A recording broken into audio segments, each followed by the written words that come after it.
Well, thanks for visiting us this morning at KTALnews.com. I'm meteorologist Josh Morses, and this is a look at your Tuesday morning forecast update. We have some cool temperatures once again. I would grab the jacket if you're doing anything outside before about 11 a.m. this morning. After that, it is going to warm up very nicely this afternoon. Our temperatures winding up in the mid, maybe upper 70s for a few locations, and this is just the start of, I'll call it a slow warming trend that will carry us into the weekend, but another strong cold front on the way this weekend that may bring our first freezing temperatures of the season early next week. We'll touch on that when we get to the 7-day forecast. But for today, it is starting out chilly again this morning. Would expect there will be a handful of areas in the 30s here once we're closer to sunrise, but most of you can expect 40-degree temperatures early this morning. Should wind up around 70 degrees by lunchtime today, and then we'll see those highs about 74 to 78 degrees or so. Again, typical highs about 68 to 72, just depending on where you live there. So our temperatures are running a bit above average today, and we'll be sunny. This area of high pressure continues to be the dominant weather feature for us, which is keeping those winds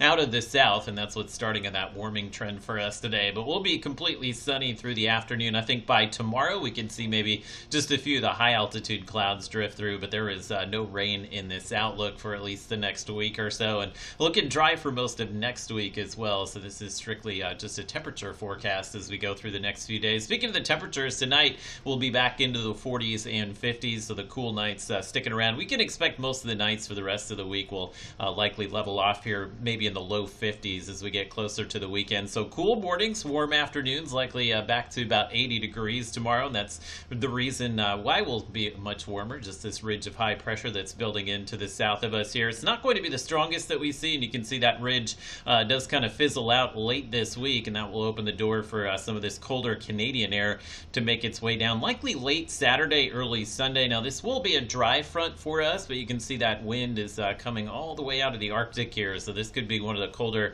air masses that we've seen so far this season. I think early next week, it's possible maybe Sunday night into Monday morning, we may see the temperatures drop as low as the 20s or low 30s in the northern Arctic, so I think pretty decent chance this may bring our first freeze at some point, if not Saturday night. I think most likely we would see the freezing temperatures maybe Sunday night into Monday next week. That said, if the system decides it's going to stay maybe 50 to 100 miles further to the east there, it could have a big impact on the forecast. Either way, that's going to be a dry front. I think the question mark at this point is just how cold it will get behind that front over the weekend, and it does look to be a chilly one for sure. We'll stay in the 80s here through Friday and Saturday, but that front may cool us into the 50s and 60s, and again, those possible freezing temperatures early next week.